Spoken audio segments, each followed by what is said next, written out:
Ryan Berlin. Hi. Thanks for being here, man. Thanks for having me. Yeah. So, dude, you've been a part of Brawl for Call since the very beginning. Yeah, year one, I think. And then our very first Atlanta event you actually fought in. Yeah. And I'd love to dig into all of that, but first, why don't you just tell me a little bit about yourself, what you're up to these days? What am I up to these days? So I think most of my time gets taken up in the bar and hospitality entertainment business. So I guess one of the first times we met was one of my first companies, SEC Excursions, working together on that. And then I have a couple bars, a bar in Athens called the Silver Dollar, bar and restaurant here called Big Sky Buckhead in the Buckhead area. And a couple side projects that I'm working on as well, but those are the two main things. Awesome. Yeah. So, I mean, when I was a student at Georgia, even before I knew you, I was going on SEC Excursions trips, and SEC Excursions big bus trip from St. Simons down to Jacksonville for the Georgia-Florida game. Yeah. Largest cocktail party on earth. And those were a blast, and then we ended up working together on those. Yeah. And then you had Moonshine and Silver Dollar back in the day, and I don't have many memories from those places. Yeah. But I know I spent a lot of time there. Yeah. You have a lot of credit card bills to prove it. Yeah. So, how did you start this entrepreneurial journey? Was this always a partier, or in college were you just like, screw it, I'm going to start busing kids to football games, or what happened? Yeah, I mean, I think once you kind of figure out the entrepreneurial mindset, when you talk to people of kind of for me, it's you're reallocating resources and providing value, and then some of that value goes to customers and some goes to you in the form of profit, or other things, if it's a nonprofit or whatever it is, benefit. But so I think once you figure that out, that you don't have to just clock in and get an hourly rate, or even if it's a salary, whatever, that you can create value and then keep part of it. I think that's whenever you figure that out, that's really when you become an entrepreneur. And one of the times for me, I got to give credit to my 7th grade honors English teacher, Mr. Coffin, in Peachtree Middle School, and I gotta find him and reach out to him. Yeah. But we did an entrepreneurs project where we did, we had to come up with a project, kind of the classic model, sell it at a student's fair, and ours was Mother's Day gift baskets. It was right before Mother's Day, so we let people kind of pick what they want, and we'd wrap it up and give it to them. And it was probably, I think, the most successful project or something for our group, and we raised real money, real profits, and so that was a pretty formative one. So big shout out to him, English teacher. I don't know, yeah. English class. Just a cool guy, just one of those teachers that cares. So they're important. But and I used to do things in elementary school, sell warheads, get the big package, and then just sell them for 50 cents or something. Smart. Yeah, little things like that. So once you start thinking about it, I think it's there. But I really started my businesses with my business partner Juan, who's my equal partner in everything we do. And we used to throw big parties in high school. And we used to have the 10 closest high schools, $5 a head. It was a pretty organized. We had bands that were on 99X playing. We had some pretty big stuff going on. So that was probably venture one. Okay. But fast forward to the first. Well, after Warheads. Yeah. Venture two. The first official registered LLC was SEC Excursions. Did that sophomore year of college at Georgia. So. Yeah. Okay. So sophomore year of college, you're in business. You figure out how to incorporate. You start making real money. You start paying taxes. Well, we didn't start making real money the first year. So I guess with SC Excursions, that was Juan's idea, and then I kind of was in the Greek scene, and I said, well, let's morph your idea into something that I think can be successful more quickly. And our first year, I think we had 4 buses or something like that down to Georgia, Florida. And then the second year, fast forward, we had 15 buses, and we're adding a second trip for another school and all this stuff. So the first year was fun. We went, we had a good time. We did make a pretty good hourly probably profit, if you look at our time hourly. The second year was a nightmare. So at that time, I guess technically the second year I was a senior, and I was probably working about 70 hours a week during football season plus full-time school. And we made, if we calculated it, we probably made $1 an hour. So we didn't lose money. We had another friend, Andrew Pizitz, who helped us out, and luckily, he luckily didn't do it again after that year. Although that was the working the kinks out. And that year, you've seen a lot of crazy things with it. I mean, doing logistics, doing event logistics, the guys that we sold that company, the Dog Days guys and Matt Shanks and John Menser and Nick Corley. I mean, big kudos to them for doing these awesome. If you're a Georgia alumni, you should check out their trips, the Dog Days, because they do some really cool stuff. We did it for like 10 years, and the heart palpitations at some point, it was time to sell it. But nothing is like, I mean, that second year we had 15 buses, we had no infrastructure, not enough security, not enough police. People were just like knocking over the fence to go in, and I was like frantically trying to put it up. I mean, I remember waking up at 5 a.m. after being at a bar doing registrations the previous night till like 2 a.m.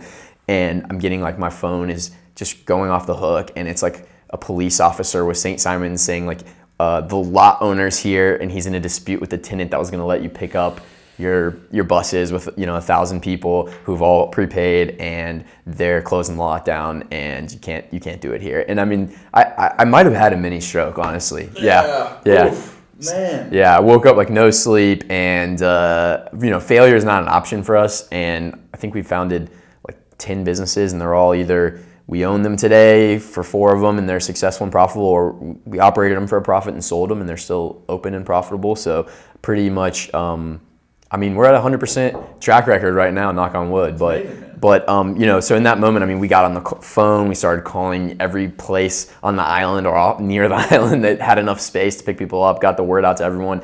And, we pulled it out by the skin of our teeth, really. But there's been a few times like that with SC Excursions. So I'd love to talk more about that. A lot of people will have an experience like that and be like, no, never again. Yeah. Like this is not for me. This is not in the cards. The universe is not responding to my desire to create this business because I'm getting crushed. Yeah. And then they stop.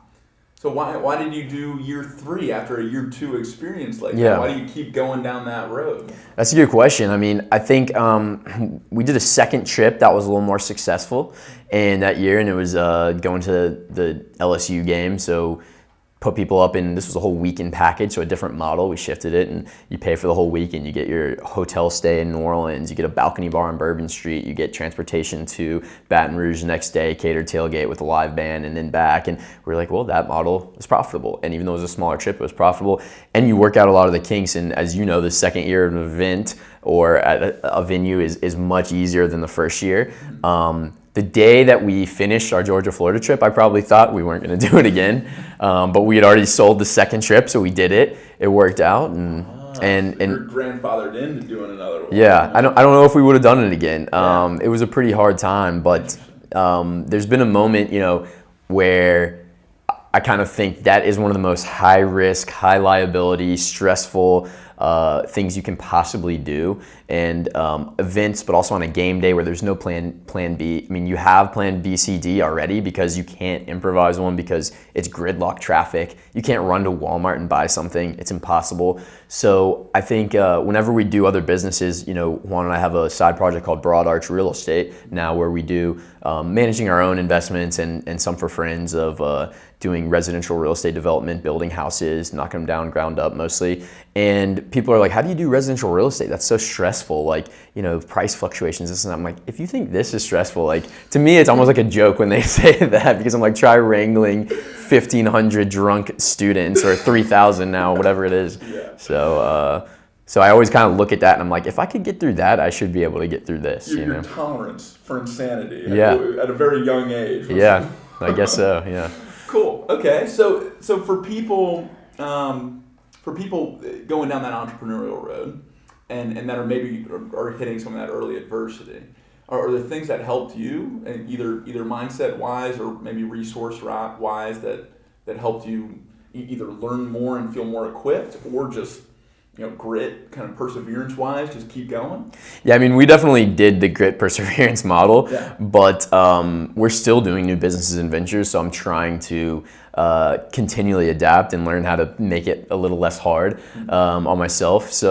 And be more successful. So I have some really easy beginner tips, which is, get a mentor and someone who's hopefully in the industry. If your competitors don't want to do it, find somebody in the next city over, or a family friend. I can't stress that enough. People skip it because they think it's hard sometimes, but it's going to save you, the 3 hours that you spend looking is going to save you 50 hours of heartbreak, later. So That's the easy one. And then seek out resources. I think when we were doing SC excursions, we were pretty good at that because we did the entrepreneurship competition with Chris Hanks at Georgia. And then we did the SBDC, the Small Business Development Council, which is a good resource for people too. If they feel like I have no one to go to that. It's a free government resource. They have classes and they will tell you about finance and stuff. So. And you said SBDC? Yeah. What is that? It's a Small Business Development Council, yeah. Cool. Okay. So if you feel like you've got a lot of people around you who can tell you this stuff, maybe you can skip that. But there's a lot of people who say, I don't know, I'm not keyed in, I don't have the network. Start there, it's free. So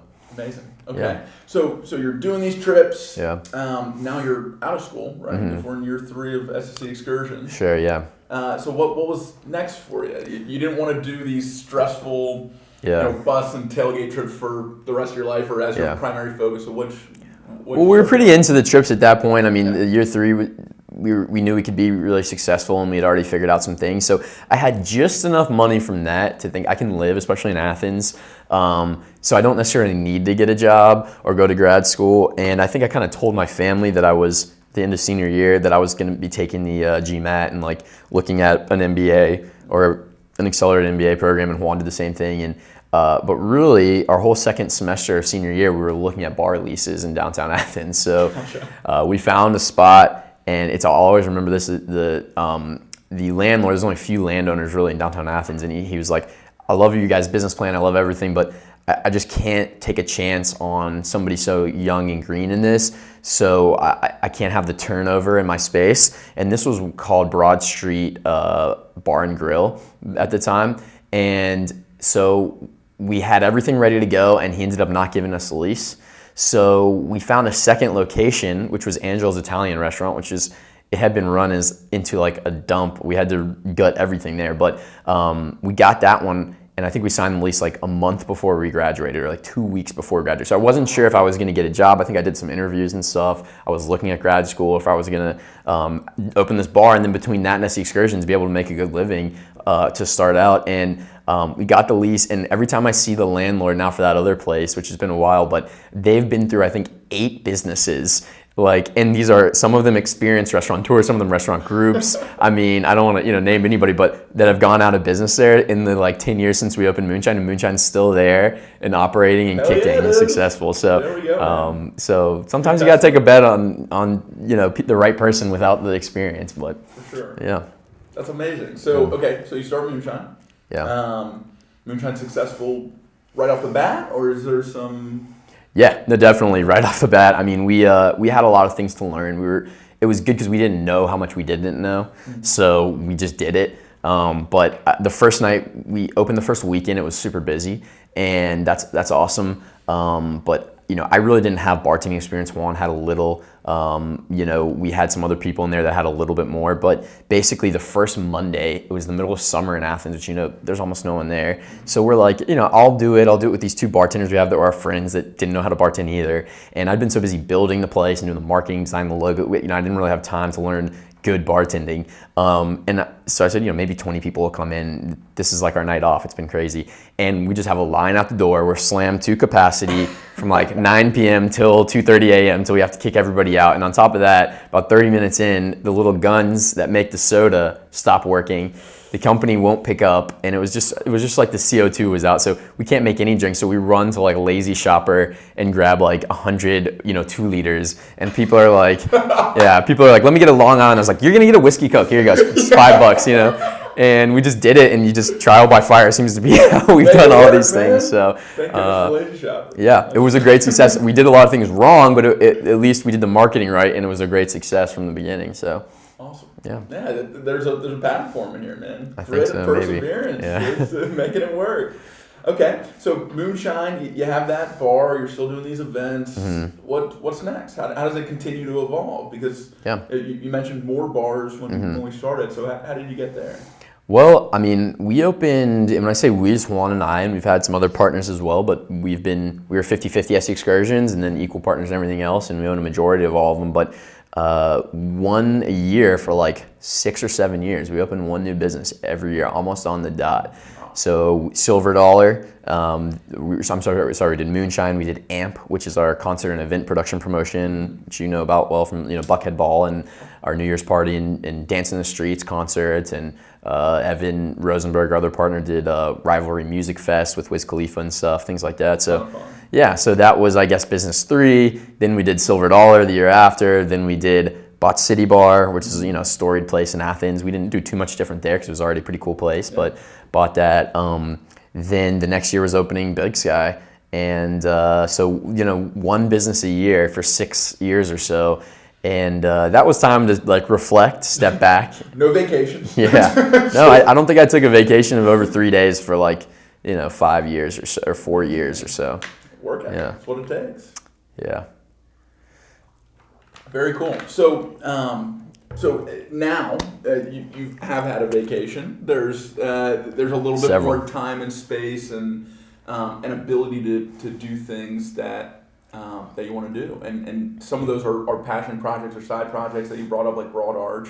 Mm-hmm. What are some of those other ones? How are you using your time now? What are you into? Yeah, so Broad Arch, Big Sky, Silver Dollar, and AMP, those are companies right now. My side project called the Tipsy Gourmand, and what is that? What does that mean? So that's a culinary pop-up series, and it's just a way to get back to the passion. One of the books I always recommend to startup entrepreneurs is the E-Myth, Entrepreneur Myth. There's a lot of best-selling business books that I think just have a lot of fluff, but that one, if I could have known in the first 3 years some of those lessons that I feel like I learned the hard way, it would have been really helpful. So in that book, it talks about you go from being a technician, which is I'm a bartender at the one bar, to a manager, to I'm managing people at 2 bars, to the entrepreneur. I'm thinking about how to start the empire or whatever it is. So making that shift is really important. But there's a certain point where you're like, wow, I'm not doing any of this stuff that I like doing, which is why I signed up. I'm doing insurance, lawsuits, lease negotiations. And not that I'm complaining because I love what I do, but I also like serving people and making drinks and making food and stuff. So that's where Tipsy Gourmand comes in, just kind of a passion project. And my partner in it, Matt Finley, he's a longtime friend and a chef. He was a chef for the Atlanta Falcons when we started it. Then he did Atlanta United. Now he's at the Georgia International Congress Center. But we try to do half of them are 5-course meals with wine pairings, very high-end, avant-garde, and then half of them are just show up. You get a $12 faux burrito, faux soup in a burrito form, until it runs out. So that's a really fun thing to do. Those were amazing. Yeah, so I've been to a few. I feel like they just keep getting better and better. Yeah, so thanks really for coming. Excited, yeah, really excited for the next one. So cool. So okay, let's bring this back. You're obviously a very passionate person. A lot of the businesses that you've started have been around things that you've been really into, Sure. Whether it's Georgia football games and having a lot of fun and drinks and experiences with people, or whether it's being able to provide food and happy times and smiles for people that you care about or complete strangers. Yeah. In your personal life, you since the very beginning of Brawl for a Cause have been supporting our events. You've let us do weigh-ins or after parties at your establishments. What took you from supporting this basically startup nonprofit to being like, hey, I might actually strap on some gloves here and try my hand at the ring, in the ring? Well, I think Bulldog Brawl and Evans at Georgia Fight Night, they're for students. Yeah, I know you fight. I've seen you fight a few times. I've seen several classes of Rob French, Marshall Mosier fight multiple times over the year. One was good for me, but I think it was always a really cool event, and I always thought there's something about I'm gonna walk a couple miles and sponsor me per mile. I mean that's fine, and my family did a lot of the walks. We were big in the AIDS walk for a lot of years and hunger walk and different things, but what is really gonna putting yourself on the line is something very compelling where people are going to say, I know you believe in it, and that's what really generates the people to support it in a way, or it's one of the things. And as soon as it was going to be in Atlanta, I kind of had never thought about it in Athens. I said, that's for the students, I'm graduated. And once it was an opportunity, just kind of immediately, I was like, yeah, I'd love to do it. So. And what did you sign up to fight for? You said you've been doing some AIDS walks and all that kind of stuff. Like why that? So the cause I chose was ARCA, which is the AIDS Research Consortium of Atlanta.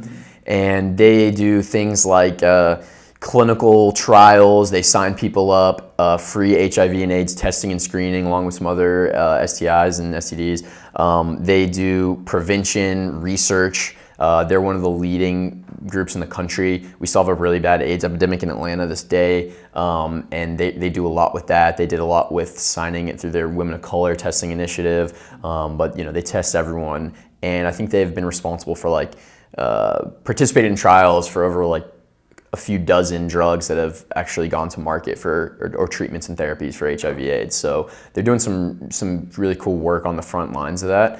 And the reason that cause is personal to me is my uncle. His name's Mark. His full name's Martin, and I'm named after my middle name, Adam Martin Berlin, in his memory and his honor, because he unfortunately died of AIDS shortly before I was born.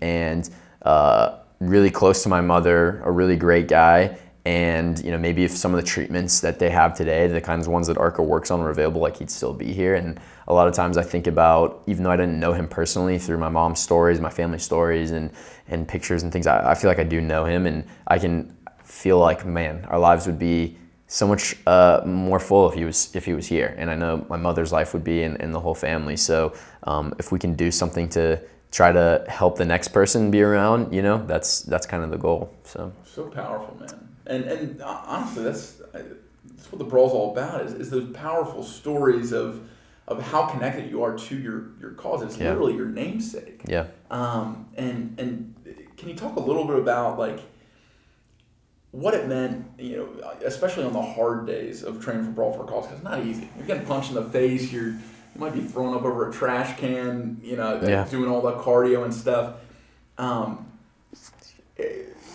Did you think about your uncle? Did you think about why you're doing this? Did that help? I think you have to. I mean, I think any fighter, whether you're doing it for charity or whether you're a boxer, you have to have a hunger, a push, a drive. And you're probably, a lot of it is just summoning the mental energy. That was a lot of the fight for me. And I think I knew in round 3, I was gassed. Every punch was just summoning that piece of mental energy. So you have to have something that you're passionate about.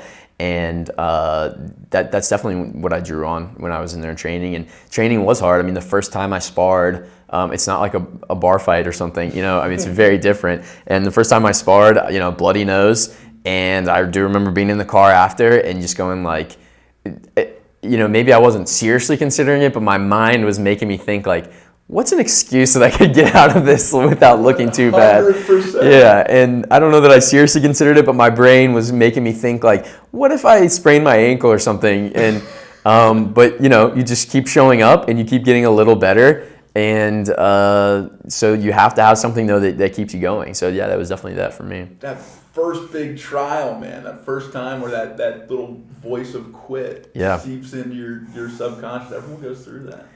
And what do you, in those moments, you're saying, hey, maybe I can step on a curb, roll my ankle, or, maybe business is too busy. I've all these excuses that I could employ to get out of this scary thing. What makes you stay committed? Or how did you talk to yourself? What kind of inner dialogue did you have to persevere? Because obviously you fought, you won. How did you get past that early adversity? Well, I think it stayed with me kind of the whole time, because I think the biggest one was I fractured my rib 8 days before the fight. And one of the guys, Brett and Scotty, the awesome radio guys I got to train with at Delgado's gym, one of them broke their nose sparring and he had to step out. And if I had broken my nose, I probably would have too, because I got hit in the nose a lot. But I fractured my rib and I'd already done all this fundraising. And I remember that was another one where I was I'm a lot of weeks into the training. This isn't day one, and now I'm doubting it again. And I remember going to the fundraising meeting, and I didn't want anyone to know. I didn't think I told you. I didn't tell my opponent, Joe Hodges, who's a great dude, but I didn't want him to know. And I think I told one person. I didn't tell my family. I didn't want them talking me out of it. I didn't want him to know where to punch me. So I came in and I sat down and my face must have been obvious how much pain I was in, but I was trying to pretend that I wasn't. And Joe was like, "Are you okay, man?" And I think I said something "Yeah, man, my back acts up because I've been, sitting all day working," or something that was so far from it. And I felt like I had a legitimate excuse maybe if I wanted to back out. But the thing that kept me going was the same reason I signed up, which was I probably would have canceled if it was just some amateur fight and it was a hobby or a passion. But I had $4,000 or however many dollars, my portion of the $8,000 raised for people that believed in the cause and believed in what I was doing. And, you know, I said, there's no way I'm giving that money back. It's going to the cause. And, you know, so that's what made me keep doing it, I think. Yeah. Amazing. Wow. Well, that's what it's all about. Yeah. And I'm grateful to you for not Yeah. telling me, because I probably would have stepped in and be like, you can't fight a broken rib, dude. Yeah. You shouldn't do that. It was a small fracture. But you persevered through, and tell me about the actual night of the fight, because you were against one of my childhood best friends, Joe Hodges. You were one of my best friends from college. And for me, sitting ringside, I'm like, you know, I'm on pins and needles here, and it was an amazing fight to watch. It was so close. So what was your experience from your perspective that night? Well, I mean, Joe's a great dude, and I was a little worried. It's like, oh, it's Matt's friend. He must know something I don't. This guy must have been training secretly or something. But because I know how close you guys are, and I know why he's a really cool guy. But the fundraising with him was awesome. We did this hilarious video where we dressed up in like 80s neon, like short shorts. We'll put that in the description or whatever. That thing's awesome. Yeah, we had so much fun making that, and there was a point where I was like, wow, I think we might have been close to the top fundraisers that year. So we did a great job like helping each other fundraise. And so there was that moment of like, am I gonna be able to punch this guy in the face like full speed? I don't know, because I don't want to. But once you get in the ring, it kind of, you want to win. So that stuff kind of melts away. But leading up to the fight, I mean, I had to stop my training regimen. I couldn't run, I couldn't jump rope, I couldn't do anything for those 8 days. I could barely sit down. I think I went on a date with my now girlfriend Laura, and we went to like Andretti's because I wasn't drinking for the fight. So I was like, what can we do that's fun? And she hit me with like a golf cart the night after, and I thought I was gonna die. We were like shooting the basketball game, and she was like, wow, you're really bad at basketball. I'm like, yeah, that's it, yeah. So Laura didn't know this either. Well, I don't think I knew until the next day when I went and got checked out that it was fractured. Okay. So it was still building. Okay. So that really threw me off my game, and I was like, I had this plan for like mapped out for the last 8 days, and I basically just had to like lay down, rest, and do fundraising. Yeah. And so it was a little in my head when I got there. I had a great coach, Lionel from Delgado Boxing, and Paul Delgado also stepped in and helped me with some stuff too. And so they had said, when you get in the ring, don't worry. You're going to have so much adrenaline on the day of the fight. Kind of like they say, don't worry about your race time. You're going to shave a few seconds off on marathon day because the hype and the adrenaline. And I don't know if they knew that was false and they were just trying to like keep me motivated, or if they really believed it. But in the second round, Joe hit me right there in that left rib. And I mean, it hurt 120%. There was no adrenaline painkillers. So I had to modify things. I kind of was like rotating right more to keep my left rib back, which wasn't something I was used to, like changing it up at the last minute. So there was a lot of stuff going on in my head, waiting for the walkout. They didn't approve my mouthpiece. I had to use somebody else's mouthpiece and wash it off, and my mouth guard and like all sorts of things. But so I was really like, can the bell just ring and have it start? And it felt like it was so long walking out and waiting for them to say where to go. But as soon as the bell rang, I've always thought, how do these fighters do it in Madison Square Garden, and MGM, and the Rumble in the Jungle with however many 100,000 people they had, because when there's 3 people waiting on me to do a golf swing, I do terrible. But for boxing, there might as well have been no one else there. The lights, but really you're in the ring, and really it was just, I felt like it was just myself. I was trying to convince myself to keep going, and then it was Joe too. But it didn't matter who else was there at all. So once I got in the ring, then it just like felt like it had been during all the training. So flow state, man. Yeah, I love that. That's cool. Sure. So end of the fight. Obviously a very close fight. I think it ended in split decision, it was. Right? Yeah. So those moments before.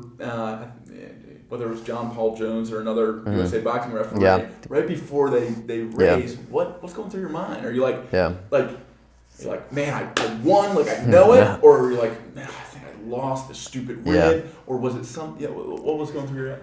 You know, I was actually looking at the video this morning. I just watched it to check it out before I came here, and saw some embarrassing form on some of them, but also I could tell in my face it's so clear, and I remember I didn't know if I won.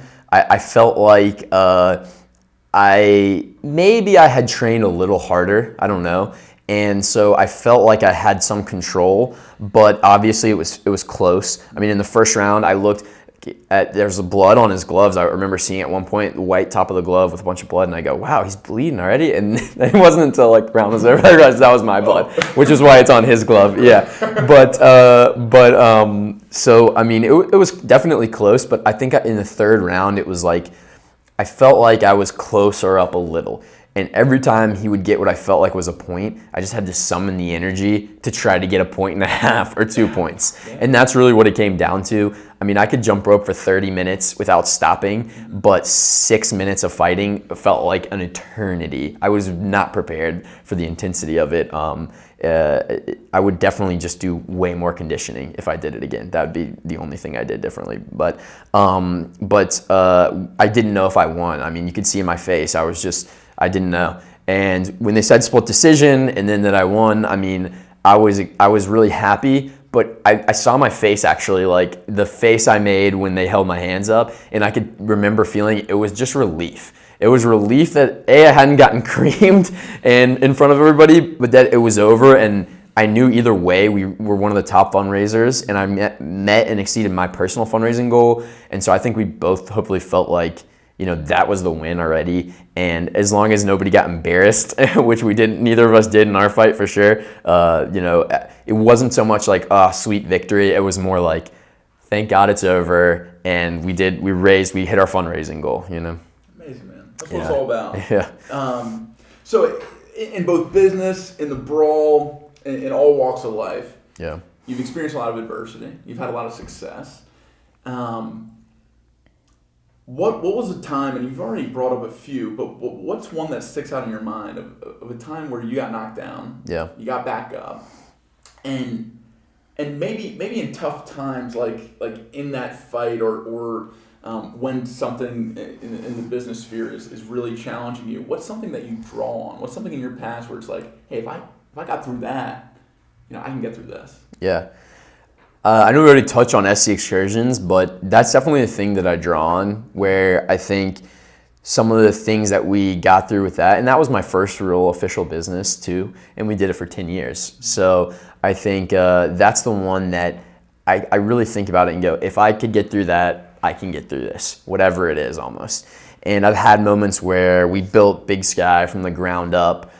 We'd never done a restaurant with a kitchen. We'd never built anything. I mean, we'd done remodels, but this was like steel, structural steel, 2 stories, 6,000 square feet.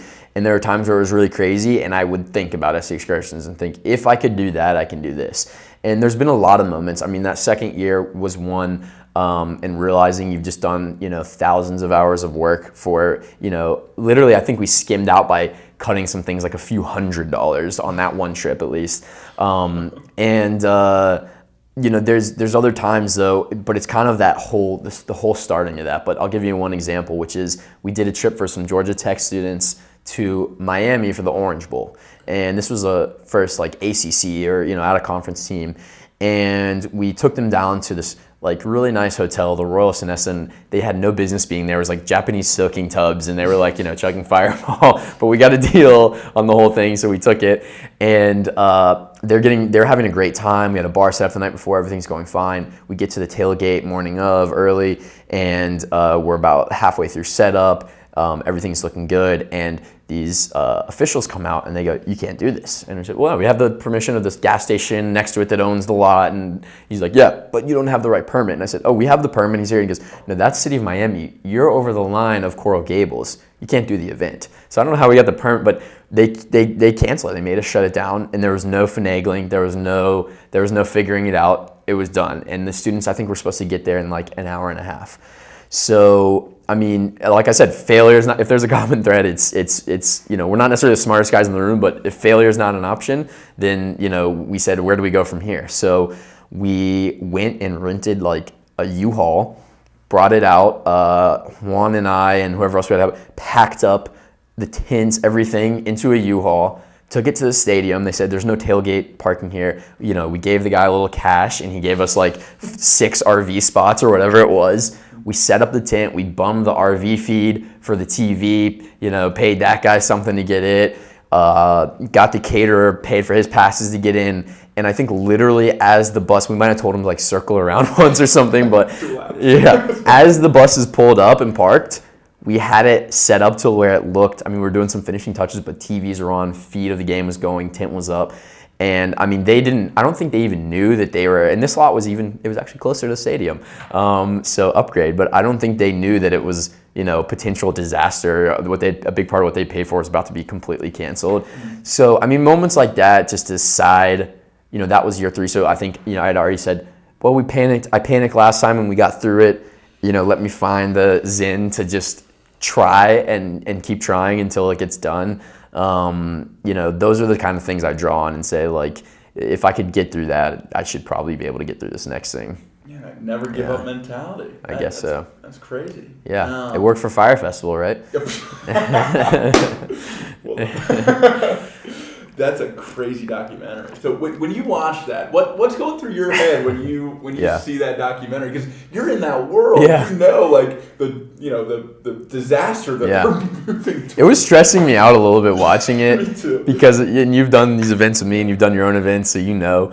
But I think the difference is hopefully we're not fraudulent in our expectations. I think if he really put a gun to his head, he knew it couldn't get done on some level. So I've never done anything like that where I know it's not going to get done. But he is right about you fake it till you make it in that industry, for sure. I mean, as long as you genuinely believe it can happen, it's okay. It's not, you know, but I don't think he did. But that being said, you do fake it till you make it. And so I kind of related to that part of it on some level. Don't want to defend the guy either. But like, one thing that resonated with me is that some solutions kind of mentality. Where people are bringing up, you know, criticism or excuses or whatever. And like, that happens a lot, especially when you're running a team. And now you're managing a lot of people. I don't know exactly how many, but when that happens with you, and especially as you become more of a manager and more of a leader, how do you deal with objections or excuses or things like that? Because that's something that it's really tough. Going from that technician role to the manager to the entrepreneur. I think you got to embrace this. I mean, I think with the perseverance thing, I mean, there's that saying that businesses don't fail, entrepreneurs just give up. I mean, sometimes you do need to know when to cut it, but I think there's been a lot of cases where that's been true. Obviously, with SC Excursions, if we hadn't had that second trip that year, that could have been the end of it, and maybe I'd be working in, you know, marketing in, you know, a 9-to-5, you know, normal job right now. So that's part of it. But as far as hearing the dissent, you know, I'm lucky to have a great business partner and friend. You know, I mean, we're really more like brothers at this point, Juan and I, in all my businesses. And there's a lot of people who say, I'll never have a business partner. I want to be the top gun and whatever else. But there's also a lot of people out there who are a-holes, you know? I don't know what you can say on the podcast, but they're assholes. So hopefully we're not that. And I think we debate rigorously, like whether it's, you know, Steven or our awesome managers, you know, Chris, Gabe, Zach, any of these guys, or Evan in our other companies, or, you know, we debate it rigorously, and Juan and I are often at odds, not about values and where we're going, but about how to get there. And the best idea wins. So, I mean, that's our mentality, is like, there's different styles that work, and ours is let's debate it out and the best idea wins. And it's not always fun to get there, but it works really well for us. So. Yeah, and that's one thing I respect most about you guys is even if there is disagreement, it's constructive. It goes somewhere usually that's positive. You know?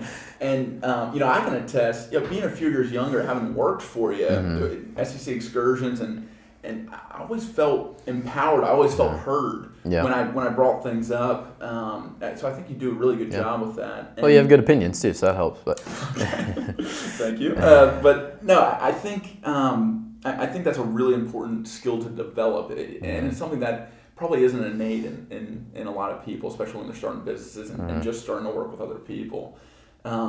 So I really respect that, and I think I think that same psychology, that same lesson of empowering your people is what creates ultimate success. The way you've done it with, like you said, your managers, whether it's Silver Dollar, Big Sky, all of the above.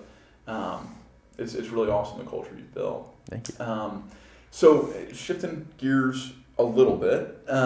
So what's next for you? Like, is there anything on the horizon? I know you have these side projects, and obviously they'll have a focus. But is there a North Star that you're following? Is there something that you feel really pulled towards? Yeah.